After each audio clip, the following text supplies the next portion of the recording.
Kita buka firman Tuhan pada hari ini yang terambil di dalam Matius 21 ayat 22. Sudah dapat? Saya akan bacakan. Dan apabila demikianlah bunyi firman Tuhan, dan apa saja yang kamu minta dalam doa dengan penuh kepercayaan, kamu akan menerimanya.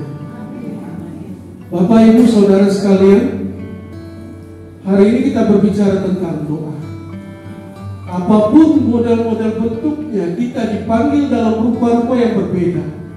Saya percaya berbagai macam pengalaman rohani kita mendapat panggilan Tuhan itu berbeda-beda. Tetapi satu yang Tuhan ajarkan, berbicara tentang doa. Bagaimana, mengapa kita harus berdoa? Terkadang-kadang selama ini kita menganggap doa itu hanya sekedar ritual. Kita menganggap doa itu hanya sekedar ajas kebiasaan. Doa itu hanya, ya yang penting saya sudah lakukan tradisi agama saya, sudah lakukan segala sesuatunya dengan baik, supaya dianggap kita taat, supaya kita dianggap benar. Padahal firman Tuhan mengatakan bahwa doa itu lebih dari itu. Mengapa? Ada alasan kenapa kita mesti berdoa. Karena yang pertama, bahwa Tuhan Yesus mengajarkan kita untuk tidak berjemu-jemu untuk berdoa. Kenapa, saudara? Tuhan Yesus bukan hanya mengajarkan untuk kita selalu berdoa, tapi Dia memberikan sebuah keteladanan. Dari pagi-pagi benar Tuhan sudah berdoa.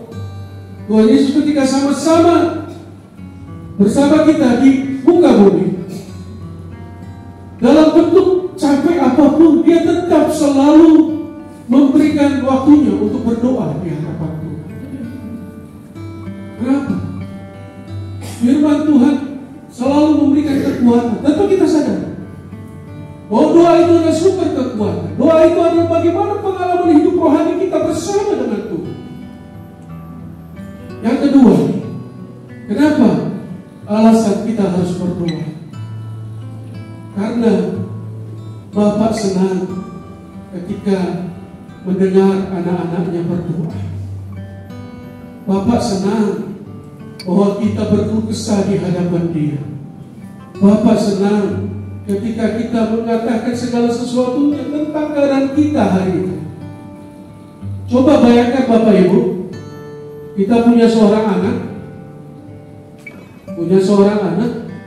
sepanjang hari-hari, anak Bapak Ibu, enggak sepanjang dia ada di rumah, sepanjang dia ada bersama-sama dengan kita, dia tidak pernah berbicara satu kata pun.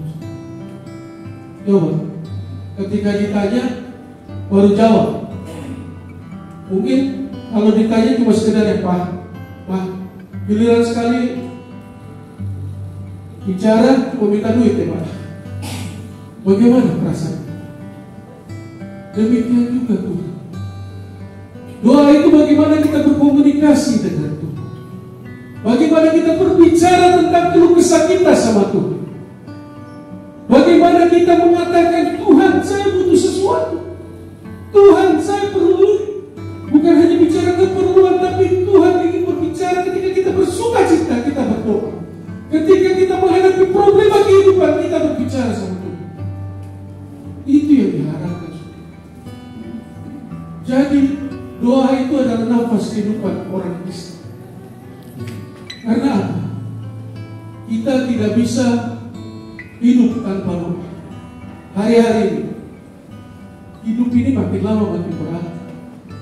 Persoalan kehidupan makin lama makin berat. Kita butuh Tuhan. Kenapa? Kita harus berkeluh kesah di hadapan Tuhan. Kita mengatakan kebaikan-kebaikan, kemudian segala persoalan rumah tangga kita. Tuhan yang mampu semua. Dia senang. Kalau setiap hari kita lapor Tuhan, saya tidak pernah bisa hidup tanpa Tuhan. Maaf saudara, Kalau saya bisa saksikan tentang kebaikan Tuhan dalam kehidupan keluarga kami itu luar biasa. Beberapa bulan yang lalu, kalau saya sampai hari ini berdiri di tempat ini, itu bukan karena kuat dan karena saya. Amin. Kenapa saudara? Mungkin sedikit saya bisa saksikan tentang kebaikan Tuhan. Di bulan Maret yang lalu, tanggal 11, jam 2 pagi, saya menghadapi musibah saudara. Di daerah Gunung Putri, saya menghadapi pembegalan. Jam 2 pagi saudara. Dan itu cukup sangat membuat terguncang juga kondisi keluarga. Kenapa saudara? Saya dikepung lebih dari 20 orang saudara. Dan motor saya diambil. Yang lebih luar biasa saudara, saya kena sabetan di sini, celurit besar saudara. Dan 9 tikaman celurit di belakang saya. Bayangin saudara.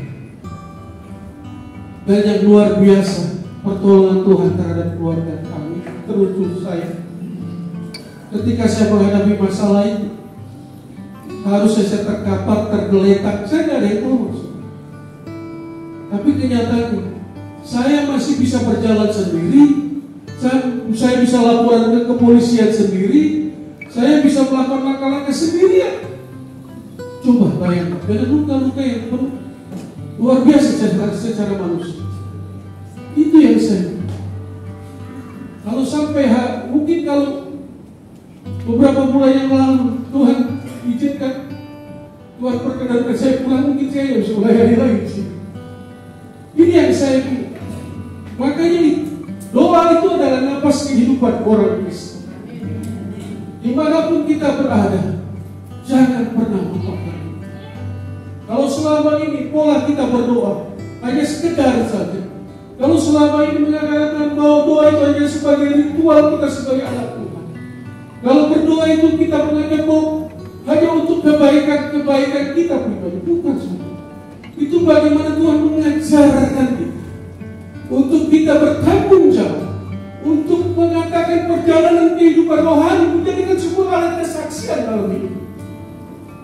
Iya saudara, Tuhan punya rencana besar buat saudara dan saya di dalam dunia ini.